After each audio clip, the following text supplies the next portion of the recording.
Breaking news, Ben Simmons planning to make his Nets debut Game 4 against the Celtics if there are no setbacks in his rehab, according to The Athletic. Now, there's still a Game 3 to play. That's problem number one. Problem number two is the Nets are down 2-0. So, if he makes his debut in Game 4, it might be with the Nets on the brink of elimination. Game 4 is Monday after Saturday's Game 3. Let's bring in former NBA Coach of the Year, Avery Johnson. Avery, you've been the head coach of the Nets before in different circumstances. How much more difficult does this make things? How do you approach things as the coach of the Nets if Ben Simmons returns in Game 4? Well, if Ben Simmons returns in Game 4, he'll come off the bench. He's probably going to take all the Nicholas Claxton's minutes, those 20 to 24 minutes that he's in the game at the 5 position. I could see Ben Simmons taking all of his minutes, playing more of a 0.5, giving the Nets a totally different look because Claxton is more of just a rim runner, run to the basket, inside player. Ben Simmons is more of a guy that can take you off the dribble. You get a little bit of a better switch defender on the court. So I can see Ben Simmons taking his minutes. And then also I could see Steve Nash maybe using Simmons in some of those spot minute situations, probably right before a timeout when you just need to get a stop. And then you could put him on the floor for maybe a Patty Mills or a Seth Curry where you can get, better defensive team out there, even if you keep Claxton on the floor along with Brown. So I just think this is a situation where you probably need him for spot duty, somebody else to try to slow down Brown and Tatum in some of those situations where your smaller defenders like Mills and Dragic and Seth Curry are switching on those guys. They really are taking advantage of the Nets wing defenders in those situations. How much is Ben Simmons going to affect things on the defensive end for the Brooklyn Nets, being that if he is 100% healthy or close to it, that he is one of the best defenders in the NBA? Well, the guy, under normal circumstances, you can probably count on him defensively.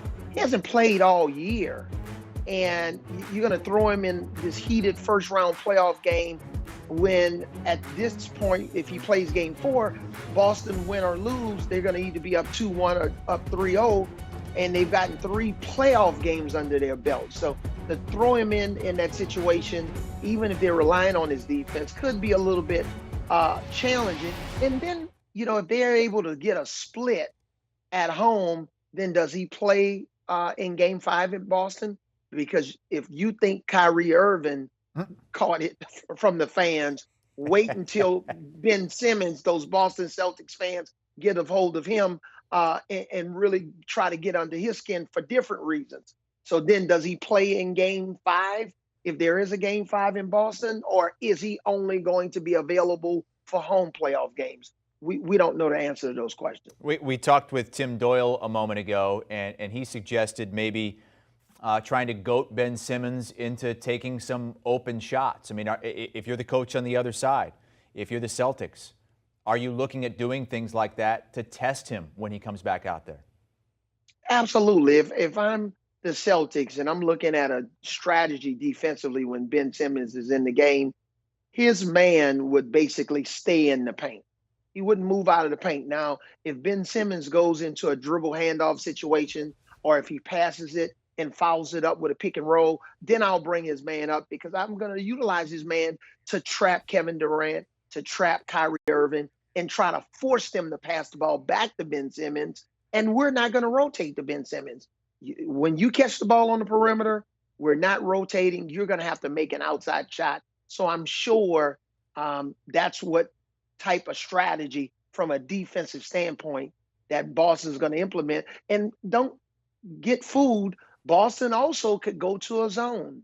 Just go to a really, really soft zone. Make sure that Kyrie Irving and Kevin Durant's always accounted for, but they're not going to go at Ben Simmons on the perimeter.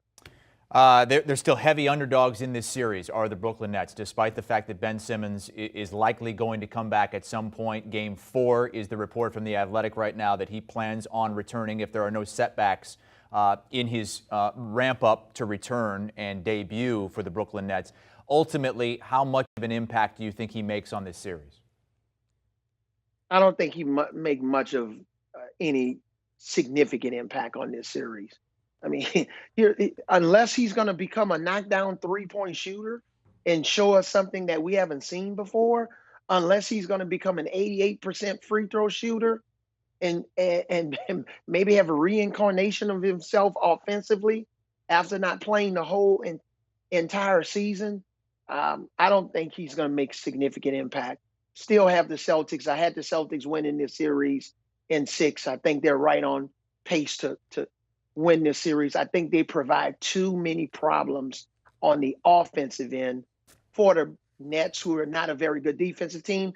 And then defensively, they can at least try to contest and contain Kyrie Irving and Kevin Durant. Can't necessarily stop them, even though they stopped Kevin Durant in the second half of that game last night. But they can do enough to try to slow them down. So I see them getting a split and coming back to Boston, trying to wrap up the series in games 5 or game 6. Nets plus 300 to come back and win this series, down 2-0, and they won't have Ben Simmons in game 3.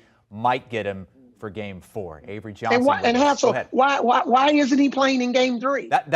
What's play? If you can play in game 4, play in game 3. I can see it now. Nets lose game 3. And the Ben Simmons camp says, you know what, we're down 3-0. Setback. I think we'll just go ahead and shut him down. The season's over. I hope it doesn't come to that. Hopefully we will see him. And hopefully for sports fans, this is a series. And Ben Simmons does have a chance to make a difference, because this is definitely high drama in the best series of the postseason to this point.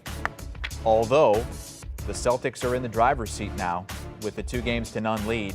They are plus 250 along with the Bucks to win the Eastern Conference. The Heat and Sixers right behind. The Nets 10-1 now to win the East. That was the favorite going into the season to win not just the East but the NBA title, and now 10-1 just to get out of the Eastern Conference and into the NBA Finals. Plus 300 to come back and win the series. Do you want a sports network that delivers everything that matters about the game? The highlights, the picks, the instant analysis, no yelling, no fake debates, no politics. Hit the subscribe button and never miss a moment.